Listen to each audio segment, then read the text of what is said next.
Pensando en Voz Alta, conversación espontánea en la que se analizan los temas de actualidad, abordados bajo la perspectiva de Alfredo Mena Lagos. Pensando en Voz Alta. Buenos días, bienvenidos a Pensando en Voz Alta. Hoy tengo el enorme privilegio y placer de tener a otro querido primo,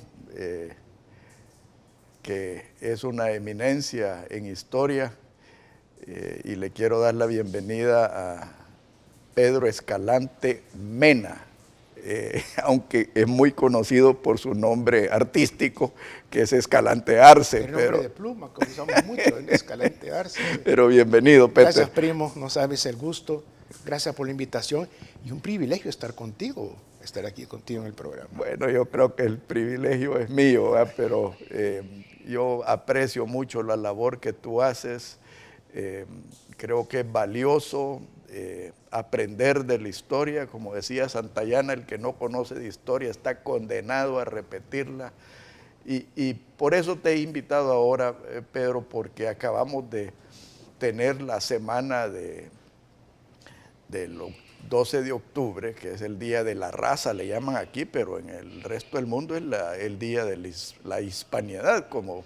Corrígeme, por favor, si estoy equivocado. Sí, es que el nombre, mira, Día de la Raza es un nombre que se utilizó mucho tiempo, que nació en España, se popularizó mucho en Hispanoamérica, especialmente en Argentina, y todos conocimos el 12 de octubre como Día de la Raza, pero modernamente ya prácticamente ese término ha quedado en desuso y se usa el término de Día de la Hispanidad, Día del Encuentro de dos Mundos. Aún lo que está de moda en ciertos países es el día de algo así como de la redención cultural de los pueblos oprimidos, algo así, de los pueblos que fueron conquistados por España, la reivindicación indígena. Así es que hay muchos países que ahora celebran eso, como Nicaragua, como el día de la reivindicación de los pueblos autóctonos, ¿verdad? Eso, el Día de la Raza, prácticamente está quedando totalmente en desuso eso. Pero ese temita de la reivindicación es algo ideológico, creo yo, y no deja de magnificar los complejos que tienen algunos latinos. Mira, Alfredo, el problema con la historia es que uno trata de ser lo más objetivo posible, pero la historia es lo más susceptible a ser utilizado por las ideologías. No solamente el que escribe o estudia, sino que colectivamente se va arreglando la historia conforme a las ideologías.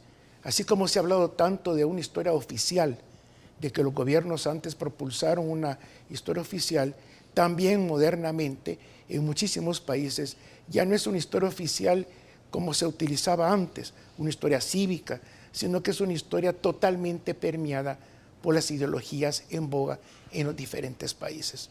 No, y el otro caso es que la historia la escriben los ganadores, ¿verdad? Claro, lo escriben los ganadores, pero ahí está la ciencia de la historia, o sea, tratar de establecer la verdad lo más objetivo posible a través de la investigación, porque la historia a través de los ganadores ha sido siempre como la historia que se va repitiendo sin investigación. Ahora se trata de que la historia sea una ciencia social como tiene que ser, en base a documentos y en base a fuentes primarias. No, y eso de las fuentes, Pedro, y gracias por sacar eso a la conversación. Ahora con el Internet se ha magnificado el acceso a esos documentos que tú... Sí, definitivamente, para el investigador histórico ahora es hasta cierto punto fácil lograr una investigación histórica. Antes, en mi época, cuando estaba yo de investigador, había que ir a los archivos, a las bibliotecas, había que ir aquí y allá porque era la única manera de acceder a los documentos. Me tocó estar varias veces en España, especialmente en el Archivo General de Indias, varias veces en México, en el Archivo General de la Nación, en Guatemala, por supuesto, en Estados Unidos también, varias veces en la Biblioteca del Congreso, para poder acceder a documentos y libros. Ahora no, el investigador desde su casa a través del Internet está consultando los repositorios de documentos y está consultando lo que uno antes jamás imaginaba que iba a poder consultar con la facilidad de estar en su casa. Antes había que ir ahí. Sí, ahora es pecado ser ignorante, ¿verdad? Pues con el Internet, con la facilidad que da las enciclopedias de Internet, aunque claro, tampoco uno no se puede basar solo en eso, la facilidad de una Wikipedia que tiene el dato en el momento, en realidad es pecado ser ignorante para quien tenga las facilidades de Internet. Sí, pero ahora, primero Dios, eso se va a ir propagando. Yo tuve el privilegio de haber estado a cargo de la privatización de las telecomunicaciones. Y sí, es importantísimo lo que las telecomunicaciones en competencia han hecho por la humanidad. Definitivamente, el dato, con la facilidad que uno puede acceder a toda la información, la comunicación estupenda que uno tiene. Y como tú decías, ahora no se puede alegar ignorancia en muchas cosas, porque es tan fácil encontrar el dato.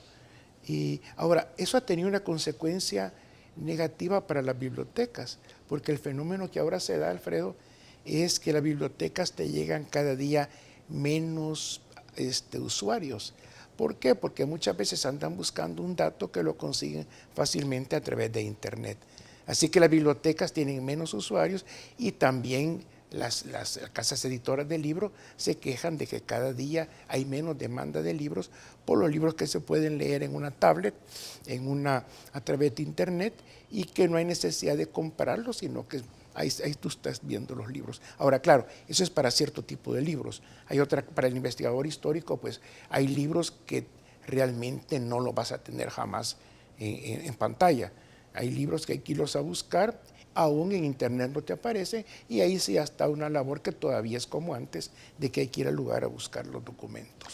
Ahora, esa transformación, Pedro, está ocurriendo en los periódicos, Sí. Va a ocurrir en los automóviles. O sea, las revoluciones. Bueno, hoy en la mañana leí un artículo que están proyectando que el precio del petróleo se va a caer a $10 el barril por el surgimiento de los automóviles eléctricos. Sí. Entonces, esas revoluciones pueden ser buenas y pueden ser malas. Sí, las dos cosas. Sí. Porque se convierten en malas cuando las sociedades no se preparan para evolucionar. O peor aún, se aferran a un pasado que no es necesariamente el mejor. Es el caso de El Salvador, Alfredo, en el caso de la historia. Este es un país que me da lástima decirlo, pero nosotros hemos sido ignorantes de nuestra historia. Aquí lo que hemos repetido siempre es lo poco que se ha escrito, lo poco que se ha dicho, y sobre todo aquello que la gente trata de convencerse de que esa es la verdad. Cuando dicen, a mí me contaron. No, la historia de El Salvador es otra cosa. Y con la falta de investigación que ha habido aquí, y con la falta de buena educación de historia en los colegios y en las escuelas, nos encontramos con un país que es lamentable decirlo, pero todavía ignoramos nuestra historia, a menos que sea la memoria histórica, lo más reciente, porque no es lo mismo memoria histórica que historia, no es lo mismo. Aquí la gente la confunde. Memoria histórica es esos cápsulas históricas que la gente recuerda en convivencia, que tienen recuerdos de cosas que acaban de pasar o de principio de siglo. La historia no, la historia es una ciencia en la cual se estudian las causas, los efectos, y se trabaja en base a fuentes primarias, no en base... La memoria histórica es utilísima y es indispensable, pero no es lo mismo memoria histórica que puede tener un pueblo a la historia, no es lo mismo. Y eso aquí en el país, pues más que todo nos hemos basado en pura memoria histórica, y lo que ha sido realmente la investigación histórica ha sido dejada de lado, por no decir prácticamente nula, si no fuera por los últimos tiempos en los cuales, bueno, éramos el único país en Hispanoamérica que no tenía carrera de historia. Aquí la primera carrera de historia se abrió en la Universidad Nacional, creo que el año 99, antes de que comenzara el siglo XXI, y fue la primera vez que tuvimos una carrera de historia con alumnos y con demanda. Luego la abrió la Universidad Tecnológica y ahora tenemos carreras de antropología, hay graduados en arqueología y hay muchos graduados en historia. Gente joven que son la gente que más adelante va a llevar estos estudios adelante, pero todavía muy poco en comparación pues con las grandes necesidades que ha habido en el país de conocernos a nosotros mismos. Porque yo siempre he dicho, Alfredo, que la única manera de entender El Salvador, la única manera de entender qué es esto, que es un país de 20.000 kilómetros cuadrados con todos sus problemas y sus contradicciones, la única manera de entenderlo es conociendo su historia. Si no, siempre va a haber una serie de preguntas que no se van a poder contestar adecuadamente. Y sobre todo otra cosa, en el país el estudio de la historia, y todavía así es, y depende también mucho de las ideologías, la historia se estudia con resentimiento. Siempre yo oigo mucha gente que ¿por qué? Pero con resentimiento. O sea, y no es eso. Hay que conocer la historia nuestra con un espíritu lo más objetivo posible y tomando aquellos elementos en la cual uno comprenda que fueron sucesos en sus propias circunstancias y en sus propias edades cronológicas, ¿verdad? Y no estudiar la historia con resentimiento, como muchísimos lo hacen a todo nivel, Alfredo, a todo nivel. Se estudia historia con resentimiento. ¿Por qué? Porque siempre queriendo llevar el problema del presente al pasado y queriendo tratar de interpretar el pasado de acuerdo al problema del presente. Y eso no se puede hacer. No se puede hacer. No, y esos son los complejos, hombre, si todavía ves toda esa fauna política que culpa al imperio de todos nuestros males, pero sí van a gastar a Miami, ¿verdad? Sí. Es como culpar a España de todos los males, pues sí, también, ridículo. O sea, no se puede, ¿verdad? O sea, yo he oído cosas aquí que las ha repetido gente que me merecen mi respeto por ser profesionales y a veces miembros de gobiernos. Por ejemplo, cuando han comentado sobre la independencia, a veces dicen cosas que son realmente herejías, ¿verdad? Cosas heréticas que dicen sobre la independencia, pero yo comprendo, es por falta de educación adecuada y no se le puede reclamar a la gente. No, y fíjate que a veces, yo no sé, yo a los amigos les doy el beneficio de la duda, pero esta serie, estos componentes de la fauna, yo creo que lo hacen por razones ideológicas, por complejos personales, por justificar. Yo conozco gente brillante, no voy a mencionar nombres porque les tengo aprecio, pero yo conozco gente brillante que todavía cree en el marxismo. Y a mí hasta cierto punto me dan lástima porque son gente, algunos de ellos son gente honesta, aunque yo les digo que están honestamente equivocados, pero que están encajonados y son incapaces de pensar fuera de la caja, como dicen los americanos. Sí, o sea, cada persona ha conservado su estructura mental y así quieren interpretar la historia. Yo respeto totalmente a quien interpreta la historia según los cánones marxistas, yo lo respeto, o sea, como puedo respetar a quien sea totalmente un historicista o a que tenga un pensamiento liberal, conservador, en fin, todo. Lo que sí es necesario es comprender que la historia es un discernimiento de realidades y que hay que saber esas realidades en un tiempo dado, ponerlas en su lugar, en sus propias circunstancias y saber interpretarlas adecuadamente y no para encajonarlas en el pensamiento de cada uno. No, y es difícil porque vaya, yo estoy en el medio del discurso político, del conflicto político y yo tengo mis prejuicios, o sea, soy honesto en decírtelo, yo soy de los que está encajonado en un esquema mental, pero también estoy encajonado en un esquema filosófico. Y yo me baso en los éxitos de las sociedades, sociedades imperfectas, pero que tienen sistemas que han sido exitosos. Pero yo no me explico cómo alguien tan inteligente pueda seguir propugnando sistemas fracasados y que demuestran que no solo son inhumanos, Pedro, sino que son antihumanos, porque niegan la naturaleza humana. Y eso es lo que a mí me... Pues ahí está la historia, Alfredo.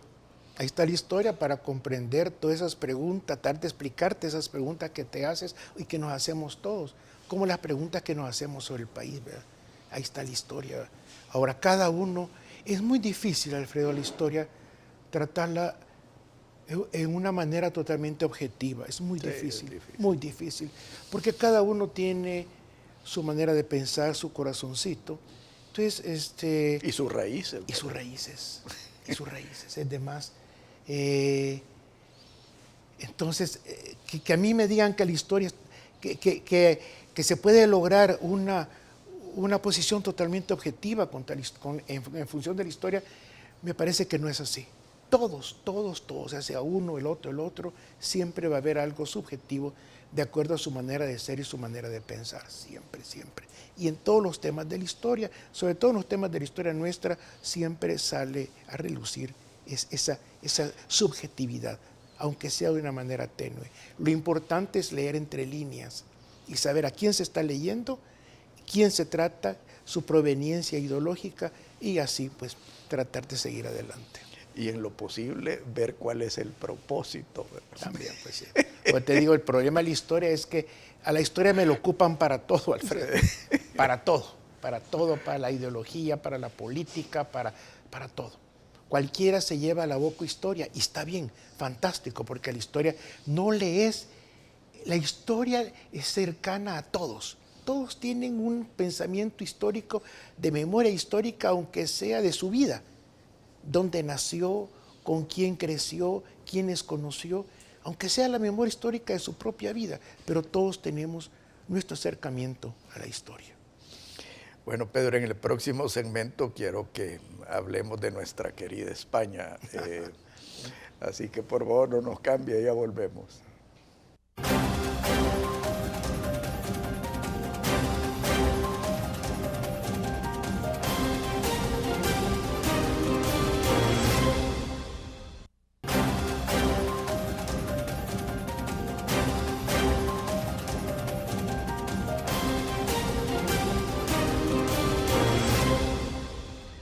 Pedro, digo nuestra querida España porque nosotros tenemos raíces gallegas y yo tengo una esquinita catalana que quizás es la más cercana, pero yo sí,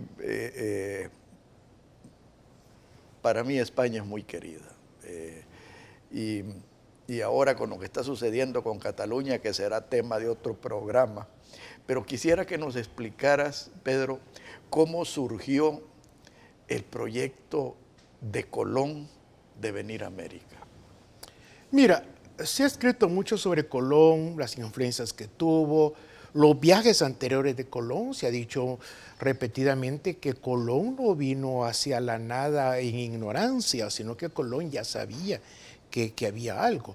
O sea, se habla del más famoso mapa de Toscanelli y todo eso que Colón manejaba, y también que todos sabemos modernamente de que Colón, prácticamente los españoles no pueden decirse que son los primeros descubridores o los primeros que llegaron a América. Se rumora que son los vikingos. Son los vikingos, y está totalmente comprobado de que de Groenlandia pasaron a Terranova, al norte de Canadá, pero es un viaje que no trascendió, sino que realmente el descubrimiento trascendente y que cundió en la civilización europea es el viaje de Colón, que es el que todos conocemos, un viaje extraordinario, porque cuando uno estudia el viaje de Colón, los viajes de Colón, se da uno cuenta lo extraordinario de acuerdo a la pobre tecnología que había en esa época para viajes así, y cómo los españoles son los primeros que van avistando todo este continente sin imaginarse que era un continente, creyendo que eran islas.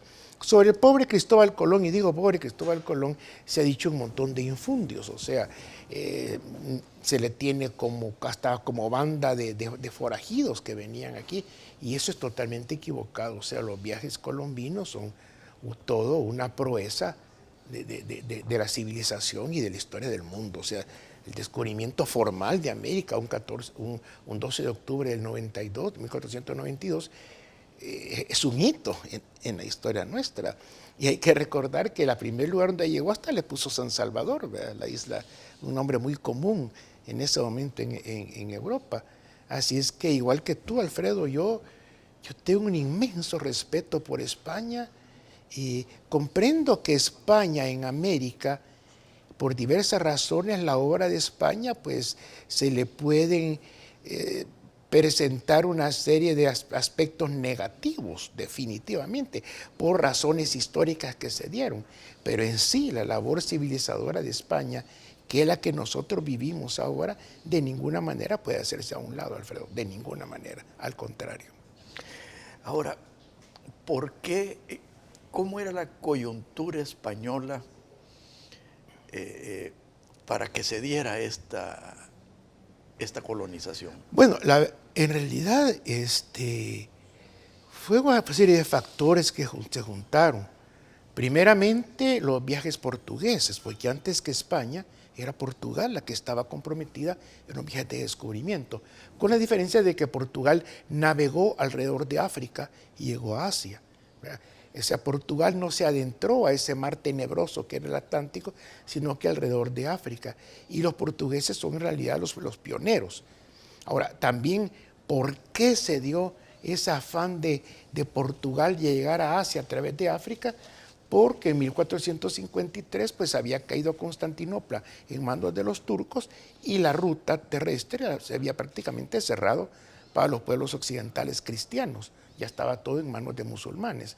Ya no podían acceder fácilmente a Egipto, al Mar Rojo y mucho menos a la ruta aquella famosa de la seda que salía por pueblos ya casi todos subsumidos en el mundo musulmán.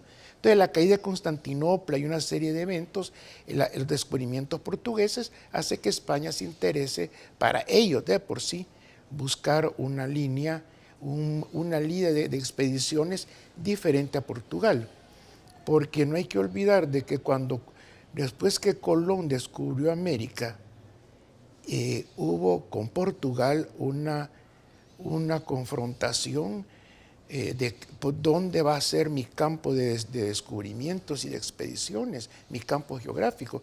Por eso vinieron las famosas bulas papales que dividieron el mundo en influencia de expediciones. O sea, a Portugal le quedó el África hacia Asia y a España se decía que iba a ir hacia el Asia, pero a través del occidente. O sea, las bulas que se dieron papales, el famoso Tratado de Tordesillas, dividió el mundo en dos áreas de influencia para Portugal y para España. Así es como España, con la aquiescencia del papado, que en ese momento era como un principio rector moral en la civilización europea, España, con el compromiso de cristianizar estos pueblos, España se le da el área de influencia de la parte americana que se acaba de descubrir. Ahora, eso indiscutiblemente, Pedro, marcó una ruta de desarrollo económico y social, Sí. que hasta cierto punto, en ciertas cosas, ha sido muy desafortunado. Me gustaría tu opinión en ese sentido. Sí, lo que hay que comprender, Alfredo, es que la Europa que se traslada a América, al Nuevo Mundo, es una Europa que ha salido de siglos difíciles, de lo que llamamos Edad Media. Es una Europa que está subsumida ahora en el Renacimiento. Es una Europa que todavía está tratando de salir adelante, creando sus propios estados nacionales. Una Europa que está luchando contra el feudalismo. En fin, es una Europa difícil. Esa Europa difícil del siglo XV, del siglo XVI, es la que se va a trasladar al Nuevo Mundo. Y hay que comprender también que a nosotros nos llega España, que España tiene sus propias características de civilización y además es un pueblo mediterráneo. Y ahí sí, yo siempre insisto cuando hablo de esto, que no es lo mismo países o lugares del Nuevo Mundo, de América, que le llegaron países nórdicos a los que le llegaron países mediterráneos. No es lo mismo el comportamiento, la manera de ser, la manera de ver la civilización y aún la práctica de la religión. No es lo mismo el mundo mediterráneo que el mundo nórdico, el mundo del norte. Entonces, hay que comprender que nos llega una España, nos llega una Europa con sus circunstancias históricas y además propias de ese mundo mediterráneo y de lo que acababa de suceder en ese mundo mediterráneo. Por ejemplo, en España, que acaba de darse la unificación con la expulsión de los últimos reinos magrebíes del norte de África, de moros, como llaman, que acaba de suceder la expulsión. Entonces, el mundo mediterráneo era un mundo conflictivo y aún era un mundo que estaba acostumbrado a un mestizaje cultural. Esa es la gran diferencia de la colonización española con la inglesa, que España llegó estando acostumbrado al mestizaje étnico y cultural con los diferentes pueblos del Mediterráneo, en particular con pueblos de cultura árabe, de religión musulmana. Entonces, España no tuvo empacho en absoluto en venir a mezclarse con estos pueblos indígenas nuestros. A diferencia de los ingleses, que no quisieron mezclarse con los indígenas, sino que lo que hicieron fue irlos echando a otros lados o sencillamente aniquilándolos. Esa es la gran diferencia en las colonizaciones nuestras. España vino a crear una sociedad, en cierta manera imitando la propia, pero incluyendo a los pueblos indígenas. Los incluyó en su propio mundo, en su propia pirámide social. Es verdad que los puso abajo como todavía como pueblos que había que enseñarles, que eran pueblos ignorantes, pueblos que había que cristianizar. O sea, pero la pirámide social, en cierta manera, es la copia de lo que estaba sucediendo en España. Los ingleses fue otra cosa totalmente distinta. Los ingleses no incluyeron para nada al indígena en su sociedad. Ellos fueron a crear su sociedad nórdica inglesa a su manera en el norte del Nuevo Mundo. El indígena no contó para nada. Y esa es la gran diferencia en las colonizaciones. Por eso es que si nosotros los ingleses los hubiéramos tenido aquí, y nosotros, o a los alemanes, no habría problema con indígenas ni ningún problema social con los restos de los pueblos autóctonos, porque no existirían, Alfredo. No, que España los incluyó y claro, también en cierta manera nos quedó ese tremendo problema de esa mezcla étnica, de civilización y del sometimiento de estos pueblos. Habiendo cubierto eso, Pedro, ¿cómo surge el conflicto entre el conservadurismo y el liberalismo? ¿Cómo se gestó eso? Mira, esa diferencia entre liberalismo y conservadurismo sobre todo nos llega a nosotros proveniente de Inglaterra, es donde primero nace todo, y luego se ve acentuado con Francia, con la Revolución Francesa y todo eso. Las nuevas ideas, nuevos principios filosóficos, nuevos principios económicos, en donde la libertad de negocio, de negociar, estaba prácticamente como una norma que había que proteger y conservar. A diferencia de España, que España en la parte comercial fue bastante, no te puedo decir que no, ciega, porque muchos lo han dicho, España fue ciega en el comercio. No, lo que pasa es que España nunca tuvo los alcances de comercio o de pensamiento comercial como los tuvieron pueblos como los holandeses o los ingleses sobre todo. Entonces el liberalismo nace con esas nuevas filosofías, esas nuevas ideas, y además otra cosa, Alfredo, está bastante unido a la religión. Porque el liberalismo, esos pueblos liberales del norte de Europa, usualmente se da en países en donde el catolicismo ha perdido influencia o aún ha sido sustituido por los cristianismos nacionales. Entonces, todo eso va marcando también ese mundo de las ideas. Nosotros estamos en una España en la cual fue bastante reacia o totalmente reacia a la libertad comercial, un pueblo que estaba sometido a los dictados de dogmas y absolutamente vertical como era un pueblo el español, que era un pueblo con una religión oficial como era el catolicismo. Entonces todo eso marcó la diferencia entre liberalismo y conservadurismo. Otra cosa, España, todos estos colonizadores nuestros que vinieron desde el siglo XVI hasta el XVIII, que ya que empezó a cambiar un poco el pensamiento, estos colonizadores nuestros venían con aquella, no complejo, sino que aquella visión de señorío. El español que salía de la península, América, que venía a ser la América, venía prácticamente no solamente a hacer dinero, sino que a subir socialmente. Yo siempre digo que el español que venía aquí, aunque viniera, fuera un campesino iletrado y pobre, pero cuando venía aquí, venía ya con pretensiones de ser señores, ¿verdad? Diferencia del inglés. El inglés más que todo lo que veía era el comercio y posicionarse bien en esto. O sea, por eso en historia, en la historia colonial nuestra, no podemos hablar de clases sociales en la historia colonial. Las clases sociales van a comenzar hasta finales del 18 con el desarrollo del comercio, allá en la época borbónica de España. Pero en la época Habsburgo, lo correcto es hablar de una sociedad estamental, no una sociedad de clases. Porque aquí, en estos países, por una serie de razones, lo que importaba es dónde se había nacido, en qué nicho social de la pirámide se encontraba uno y sobre todo los rasgos físicos, que es algo tan importante y que marcó tanto en el desarrollo social nuestro. Cosa que no se dio en los Estados Unidos, por ejemplo, anglosajones, porque todos eran ingleses o irlandeses o lo que fuera, todos eran cheles. Aquí no, la mezcla étnica, eso fue creando esas divisiones que había entre fisonomía, en el aspecto. O sea, lo que se quería era parecerse lo más posible a un europeo y dejar en cierta manera, de la manera más, no fácil, pero como se pudiera, ir dejando los rasgos indígenas. Cosa que sucede en las sociedades cuando hay esa mezcla étnica tan intensa como se ve con España.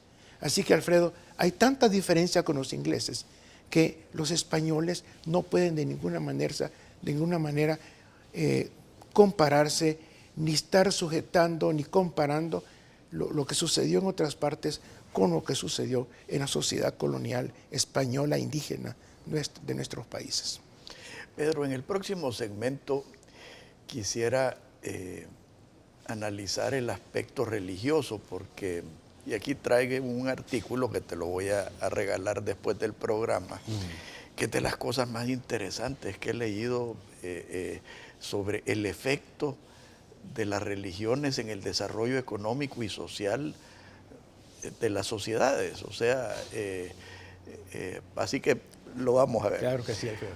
Por favor, no nos cambie y ya volvemos.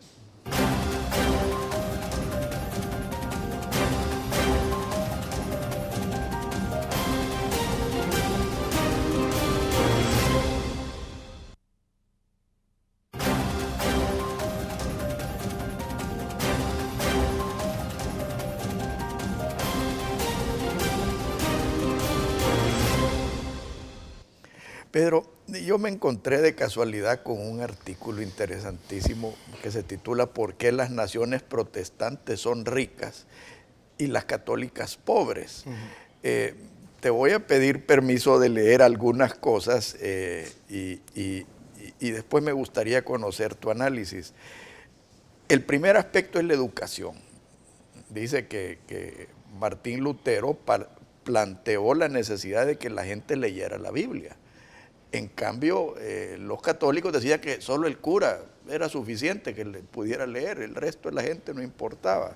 Luego la ciencia. Acordémonos que los católicos en la Inquisición quemaban a los científicos. En cambio, en los países protestantes fomentaban el estudio de la ciencia como manera de educación. Luego dice que el robo en los países reformados, le hace los protestantes, era un delito grave. En los países católicos el concepto del robo no era muy serio, que se pueda llamar así. Tú me vas a corregir si está equivocado esto. En la ética del trabajo, en los países protestantes era una virtud ser trabajador y acumular riqueza. En los países católicos prácticamente la riqueza era señal de pobreza moral. En cambio, los protestantes creo que hicieron una interpretación correcta de decir que lo malo era el amor al dinero no el dinero como un medio de progreso personal y familiar. El capitalismo pues es prácticamente inherente al protestantismo. La democracia en los países protestantes, el liberalismo que tú mencionaste, ya se tenía la separación de poderes, los pesos y contrapesos, el derecho del hombre común a decidir su destino. En cambio, en la Iglesia Católica o en la religión católica, había una barrera en contra de eso, pues, o sea,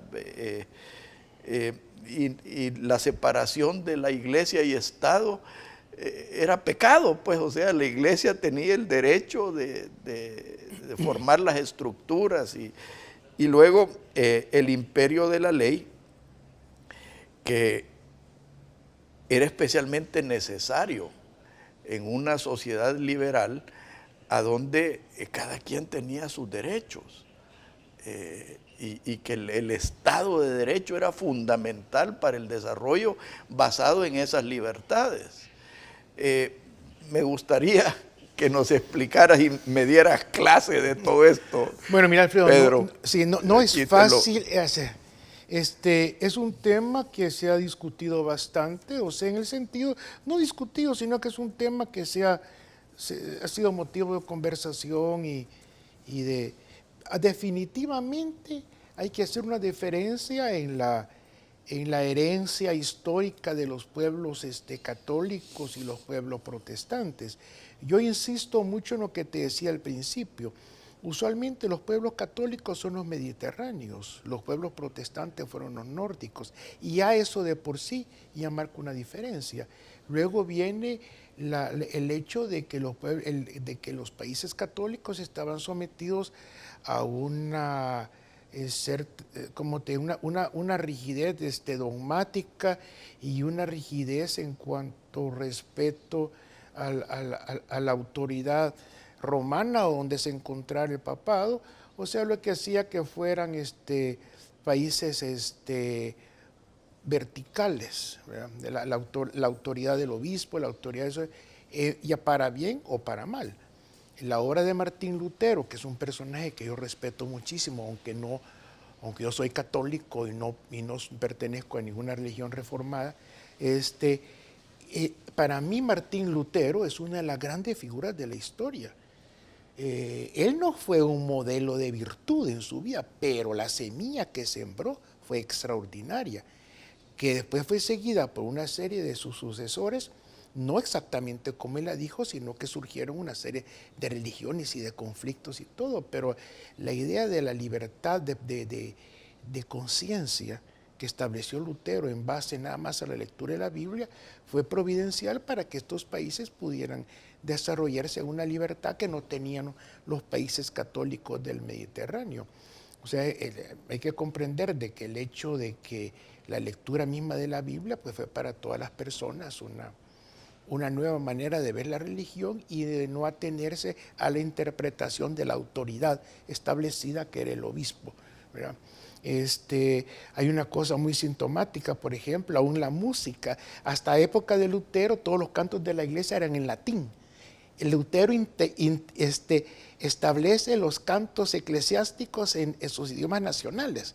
Es el origen, por ejemplo, de los villancicos de Navidad, que se cantan en alemán, que se cantan en francés y ya no en latín como se cantaban antes. Entonces, aún esa dependencia del latín y que los idiomas nacionales emergieran, todo eso pues fue marcando no solamente un comportamiento colectivo, sino que también un comportamiento político de los países. O sea, el hecho de establecer sus propias iglesias nacionales, el hecho de que estas iglesias pudieran apoderarse de los bienes de la Iglesia Católica, porque hay que entender que todas estas iglesias inmediatamente parte de lo que vieron ellos era la posibilidad también de nacer y desarrollarse muy fuertes económicamente en base a todos los bienes que se incautaron de la Iglesia Católica. En fin, el hecho de que estos países eran nórdicos, donde siempre ha habido un pensamiento diferente a los países mediterráneos, hizo que este liberalismo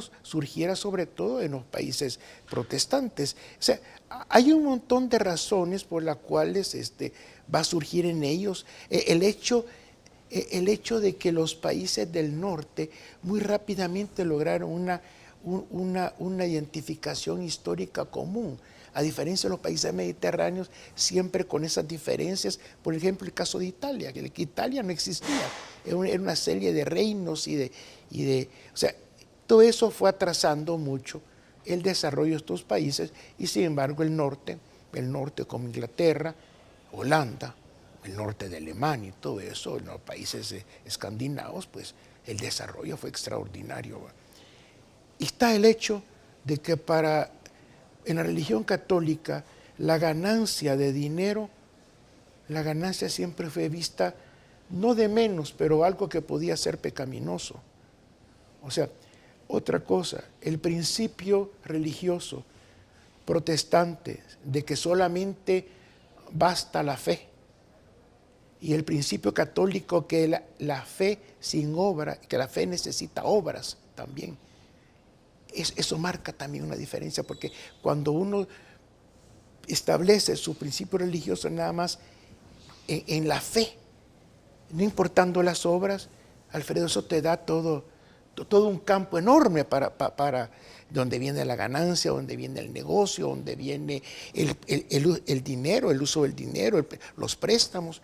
Pero si el principio religioso que se establece donde tú vives es la fe con obras, porque tú necesitas las obras para alcanzar a Dios, te cambia la visión. O sea, por eso vamos a ver, por ejemplo, en Holanda, el surgimiento de todo este comercio, de toda esta cosa impresionante que sucedió en esos países, ¿verdad? Pero no lo vamos a ver en España.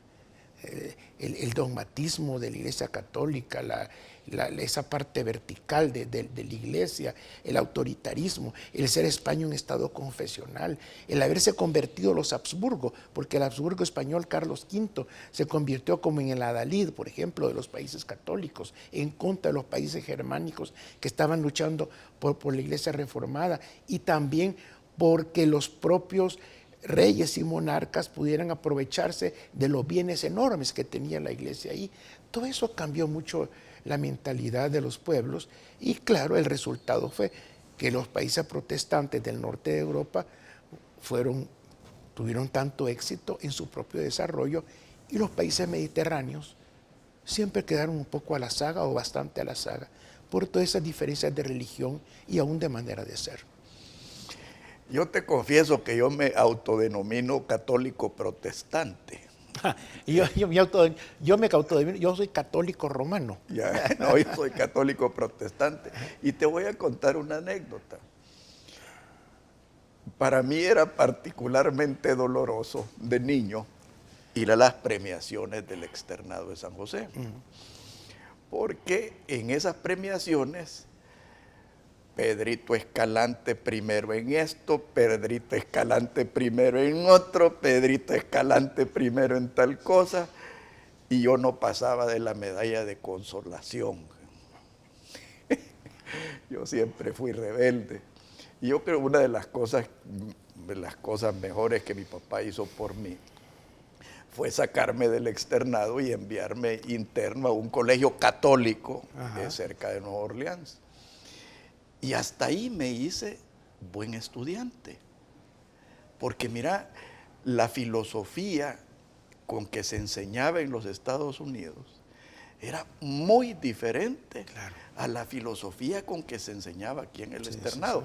Eso sin poner los factores ideológicos que después... Sí, porque eso tenía que ver, claro, los factores ideológicos de ese momento. Sí, que se terminaron acabando al colegio. Sí, porque eran los jesuitas de aquella época, no los jesuitas actuales. Sí, ¿verdad? algunos jesuitas, ¿verdad? Porque habían jesuitas buena gente. Sí. Pero lo que te quiero decir con esto es que para mí el haber aprendido inglés, buen inglés, porque a mí siempre me gustó leer, el hecho de haber tenido acceso a diferentes religiones, porque un excelente amigo de mi padre era un médico judío de Nueva Orleans, y una vez al mes me invitaba a pasar el fin de semana a su casa. Y yo tuve la oportunidad de convivir con una familia judía. Tenía excelentes amigos, aunque era un colegio católico, tuve amigos protestantes que eran excelentes personas. Entonces, a mí eso como que me marcó mi vida ideológica, y debo confesarte que yo era franquista cuando me gradué del colegio. Y un socio de mi papá de Nueva York me regaló un libro de Ayn Rand que se llamaba La rebelión de Atlas en español. Y eso a mí como que me subió el telón ideológico, o sea, fue lo que me convirtió al liberalismo. Y gracias a Dios tuve acceso a la Escuela Austríaca de Economía, que es la economía clásica. Te sabrás que tu tío Jorge fue, si no el primero, de los primeros doctores en economía sí. que hubo aquí. Y eso, no sé, a mí me cambió el panorama, Pedro, personal. Sí, o sea, por supuesto, nosotros que crecimos en el externado de aquella época, pues por supuesto era una circunstancia histórica que estábamos viviendo, eran los jesuitas de aquel momento. Ahora, para mí, Alfredo, la historia, el estudio de la historia, la pasión por la historia, el identificarme con la historia, ha hecho que para mí la religión sea algo que más valoro, su aporte cultural, que la parte, como te dijera, por supuesto la respeto, mi comunicación con la divinidad. O sea, para mí la religión es una parte del mundo cultural al cual pertenezco, y me siento sumamente orgulloso de pertenecer al mundo cultural y civilizador de la Iglesia Católica. La Iglesia Católica es la historia, la Iglesia Católica es el desarrollo de la humanidad, de la cultura cristiana occidental. La Iglesia Católica ha sido la historia de los cánones de belleza y todo eso, y una institución divina y humana, las dos cosas como la considero. Como divina no hay problema, como humana está todos los desastres que ha vivido la Iglesia Católica y que ha realizado, tú lo mencionabas, con la parte de la Inquisición, una parte de la Iglesia como una institución humana. Entonces, a mí yo considero la historia de la Iglesia Católica la gran aventura de la civilización y de la historia. Sí, fíjate que mi problema no es con la Iglesia Católica, es con la jerarquía de la Iglesia Católica. Que esa era especialmente la local, ¿verdad? Esa era la diferencia, en cierta manera, no la única, pero sí una diferencia fundamental en el liberalismo y los conservadores en nuestros países, Alfredo. No andemos buscando muchas veces liberales y conservadores, diferencias así en cuanto a comercio y todo eso, no. Parte de la diferencia fundamental era la sumisión a la jerarquía eclesiástica local. No sumisión, pero la simpatía. Esa realmente es de la diferencia fundamental que podemos llamar entre conservadores y liberales locales y criollos. Habrán otras diferencias, pero eso que tú estás diciendo es precisamente lo que diferenciaba, sobre todo en el siglo XIX, a lo que llamamos conservadores y lo que llamamos liberales aquí en El Salvador, en historia salvadoreña. Y fíjate que yo, Pedro, yo te quiero seguir invitando a este programa porque creo que tú eres de las personas valiosísimas.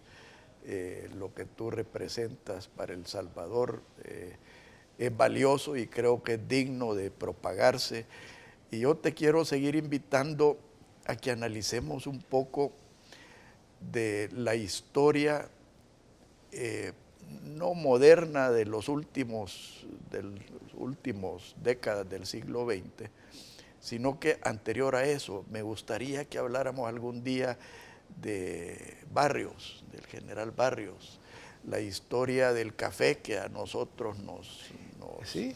es parte de nuestra historia, la historia de las luchas entre las provincias de Centroamérica, las historias de la tragedia centroamericana. O sea, porque Centroamérica, a mi pesar, es trágica. Y vivimos con ese complejo, Alfredo. Sí.